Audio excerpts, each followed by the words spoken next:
So I do have a few points of contention.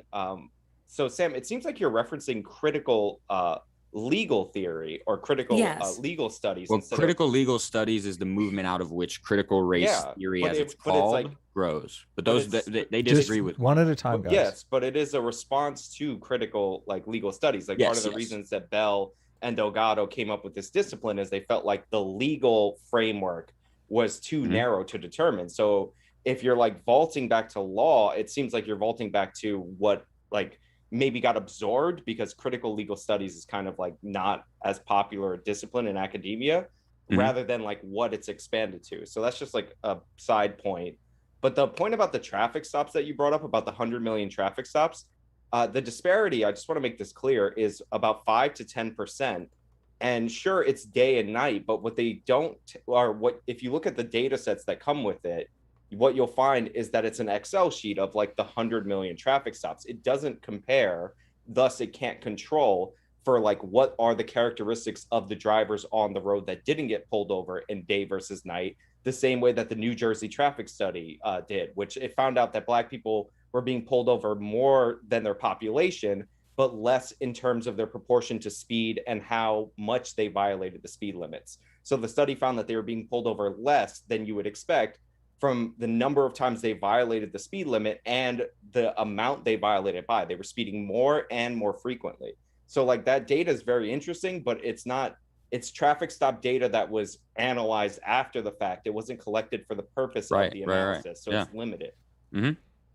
Sure. So, yeah. No, I don't claim to like derive any conclusions from the study. I just pointed to it as an example of quantitative stuff that people might call critical race theoretical. Sure. I mean, I don't think it falls under critical race theory, but I just want to neither do I. that, but yeah, like, I don't think really anything specifically like in the quantitative realm, like but that's the issue we have, right? And that's is that like, nothing within the quantitative realm falls into critical race theory, right? Well, like that. So then it depends how again. It depends on which definition you adopt: the narrow definition of critical race theory or the more broad, expansive one. If people are going to say that Robin DiAngelo is a critical race theorist, then I don't see why you can't claim the other one is too. So I just hold people to whichever definition you want to adopt. We can be consistent. Well, to be fair, they were mentioning Robin DiAngelo, which had I advised them before, I would tell them not to. Because I mentioned Robin DiAngelo. I didn't mention. I heard her mentioned by. I heard her. Plenty of people do. Late. Plenty of people do, right? People will see like DiAngelo and Kendi as like the face of critical race theory. It's probably Adam. Which is why I specifically go. Which is why I specifically go back to like foundational scholars if you're trying to get what the foundational like ethics are behind the movement. But what I was going to say, as far as the K through 12 stuff, sure, like James Lindsay and people maybe over the last 6 months or post Black Lives Matters like kind of resurgence post the death of George Floyd, we're talking about the implementation through K through 12. But that's because they're like behind on the trend. Like I have a 3-year-old video series that's about this. Like examples include like the Edina School District, which was the #1 school district in Edina. But in order to close the achievement gap, they try to adopt this framework, and the results were terrible. Like and specifically for Black students, like their math scores fell, their English scores fell. Oh, yeah. And this is like one of the problems I have with critical race theory, especially when we get into this weird like cultural genocide argument. And I understand wanting to protect your culture, but there's certain things that are harmful in that people don't realize, like Ebonics, which is an example I brought up in my debate earlier. Like Black kids, like Ebonics, yes, it's a dialect that's common among Black students, right? And you shouldn't think somebody's stupid because they're using slang. 100% agree on that. But schools teaching you to speak proper English, or what is known as like American Standard English, is not cultural genocide. It helps these kids actually learn to read math textbooks, science textbooks, any discipline you want to go in. There's no equivalent amount of literature in Ebonics. So like by trying to preserve this aspect of the culture in our public education and cater to like those Black students to not hurt feelings, what we end up doing is making it more difficult for them to be educated. And this can partially explain some of the gaps in literacy between Blacks and whites in the United States of America.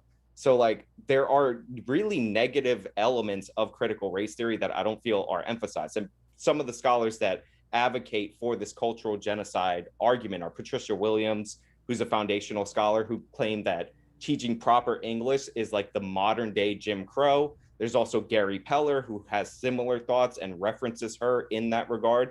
So like if you read the papers of these foundational scholars, you find these ideas permeating throughout. And I think a lot of them are destructive, like the time idea, but I don't want to like filibuster. I'll let you respond if you're interested, or maybe you agree. Real quick, can I just jump in real quick? I think you're completely right. Because by the way, the other thing that happens into that is that if you can't speak English, if you can't understand English, generally speaking, it's going to be increasingly more difficult for you to learn other languages. So that is a compounding difficulty for people who learn African American vernacular English. Let's let Sam respond. Yeah. So, I mean, yeah, the idea that teaching Black students American Standard English is cultural genocide seems pretty silly to me. I was not familiar with those articles by Williams or Peller. Most of the critical race theory that I read is really more accurately called critical philosophy of race. And the main texts in the law journals that I've read are, the sort of like landmark ones: Cheryl Harris, Whiteness as Property, Kimberly Crenshaw, Mapping the Margins, Derek Bell, Brown v. Borden, those sorts of things. Yeah, I mean, what you said to me sounds reasonable as far as I can tell. I mean, again, it's more in line with the area of education, and perhaps Aaron would have some objections based on his thoughts or his, having some interpretations or something like that. But I don't really read in that area, and thus don't really have much to add to what you said. I'd be interested in hearing more about the kinds of cases that you've identified as as problematic in terms of like school districts implementing this. You said like it's 3 years ago you started to notice this sort of thing. It's not just to be clear to people, I don't just do like a critical race theory in schools video. It's more an overall like leftist indoctrination, but critical race theory style curriculums come up like in it. Boy, so, really giving your bias away there, Sean. Jeez. Well, leftist indoctrination. I'm very much into like announcing your bias and then you having to judge the information, like understanding that that's perspective. That's a good point. But to your point about Bell's criticisms of Brown versus Board of Ed, if you read his criticisms, part of it is that Brown versus Board of Ed is not necessarily a victory for Black people. Right. Yeah, absolutely. It just happened to align with the interests of white elites. Like, I think that kind of historical revisionism is a problem with critical race theory. Well, do you think that, there's evidence to prove that he's wrong about that? I mean, he made the claim, so I would ask for evidence to support that. Well, you can't. His claim isn't he's trying to mind read a conspiracy theory. I don't know if you can prove or disprove. Theoretical construct, right? Because always, whenever you develop any kind of theory, you have to go beyond the data, right? Because you have to posit some sort of explanatory connection between things that the data themselves just won't show. You're right that in Brown v. Board of Ed itself, he can't, provide any data. He's sort of based on speculation, based on some. He does analysis where he can, but there is I don't know whether it was a book or a journal article that came out 20 years later by another legal scholar that many people claim vindicates much of Bell's analysis, and others are more critical. I could try to find the name of it if you are interested, or I don't know. You might have the lady that has the Justice Department memo that they said, they wrote a memo to the court that said, and gave a bunch of reasons for why they should be against separate but equal, and one of them was, to fight communism. Oh, yeah.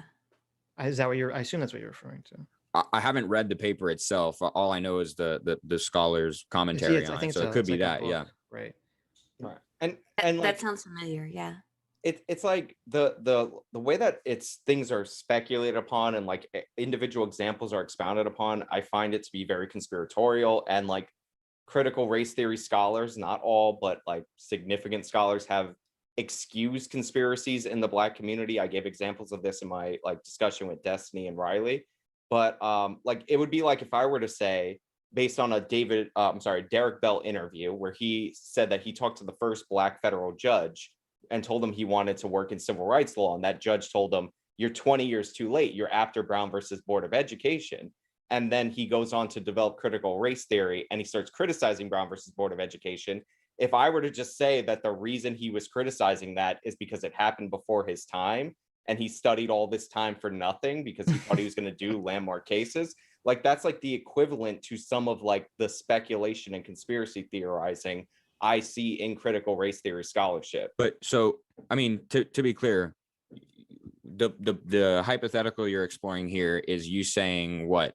This is why Derek Bell does what he does. Yeah, if I said that's why he has so that what? Criticism of Brown versus That's not a Board of Ed. criticism. That's not a criticism of Derek Bell. It's more like a psychoanalytical speculation that this is why Derek Bell does what he does. It's not a criticism. The reason I bring that up is because there's a bunch of like weird psychoanalytical analyses in critical race theory. Like Patricia Williams, great example from her book The Rooster's Egg.